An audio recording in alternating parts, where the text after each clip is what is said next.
Bonjour et bienvenue. 27e enseignement sur 44. Dieu nous conduit. La présence de Dieu. Vous connaîtrez ce qui dépasse toute connaissance, l'amour du Christ. Alors vous serez comblés jusqu'à entrer dans toute la plénitude de Dieu. Éphésiens chapitre 3, verset 19. Dieu nous dit: Je vous conduirai dans votre terre. Je répandrai sur vous une eau pure, et vous serez purifiés. De toutes vos souillures, de toutes vos idoles, je vous purifierai. Ézéchiel, chapitre 36, versets 24 à 25. Saint Paul nous dit: Nous tous qui par le baptême avons été unis au Christ Jésus, c'est à sa mort que nous avons été unis par le baptême. Si donc, par le baptême qui nous unit à sa mort, nous avons été mis au tombeau avec lui, c'est pour que nous menions une vie nouvelle, nous aussi, comme le Christ qui, par la toute-puissance du Père, est ressuscité d'entre les morts. Paul aux Romains, chapitre 6, versets 3 à 4. Ce jour dont mentionne Paul cette vie nouvelle, c'est maintenant. Notre résurrection ressemble à la sienne. Jésus est ressuscité. Nous sommes ressuscités avec lui en ce moment, avec notre accord en sa grâce. Nous avons été unis à lui par une mort qui ressemble à la sienne.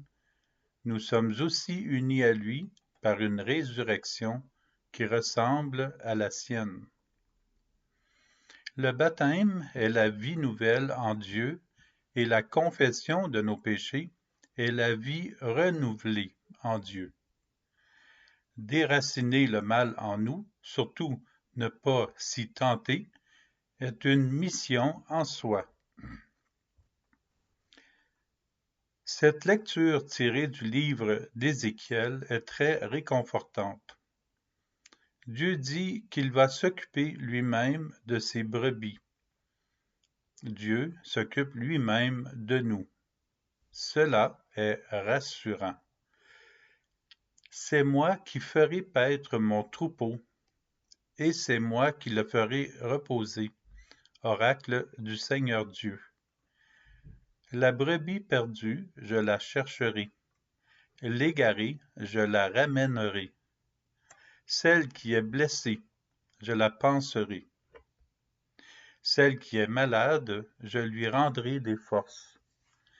Ézéchiel, chapitre 34, versets 15 à 16.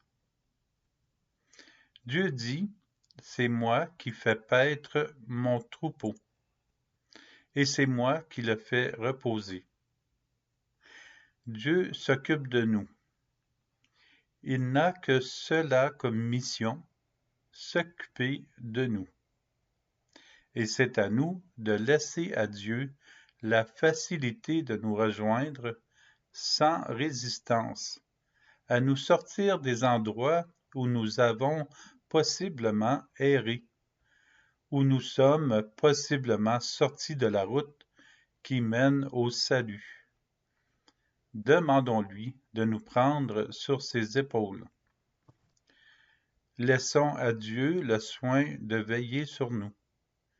Parfois, nous nous égarons dans des sentiers qui nous éloignent de l'amour de Dieu. Mais Dieu fait tout pour nous ramener à sa suite.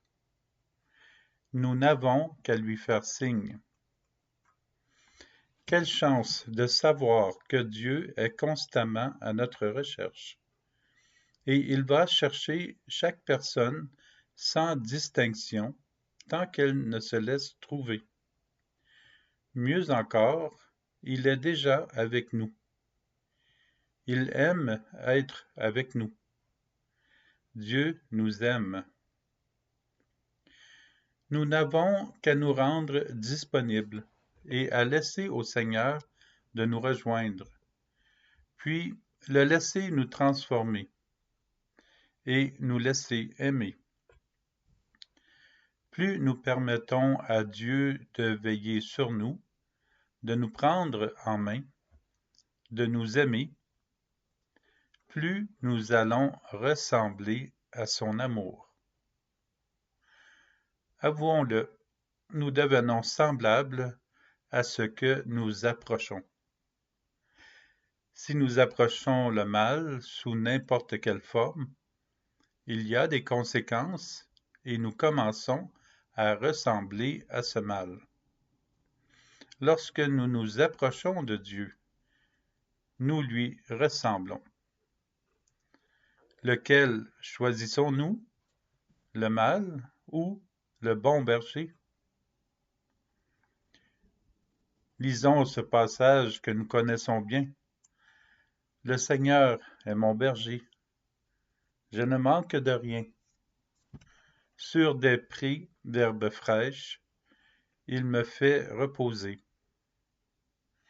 Il me mène vers les eaux tranquilles et me fait revivre. Il me conduit par le juste chemin pour l'honneur de son nom. Si je traverse les ravins de la mort, je ne crains aucun mal, car tu es avec moi. Ton bâton me guide et me rassure. Tu prépares la table pour moi devant mes ennemis. Tu répands le parfum sur ma tête. Ma coupe est débordante. Grâce et bonheur m'accompagnent tous les jours de ma vie. J'habiterai la maison du Seigneur pour la durée de mes jours. Psaume 22, versets 1 à 6. Plus nous nous approchons de Jésus, plus notre vie se transforme. Nous habitons la maison du Seigneur dès maintenant. Beaucoup de personnes partent vers le sud l'hiver et souhaitent s'approcher du soleil et en profiter. Jésus est notre soleil, dont nous pouvons nous approcher sans voyager et sans payer, ici et maintenant. Nous laisser illuminer par Jésus nous permet de voir mieux dans notre vie et dans ce qui nous entoure. De toute manière, nous sommes toujours devant Jésus, ou plutôt, il est toujours devant nous. Il ne suffit que de le recevoir et de l'accueillir. Dieu te dit, je t'aime. Merci Seigneur de m'aimer. Merci pour ton amour qui passe en mon cœur, au cœur de ma famille, de mes amis et de l'humanité. À la prochaine!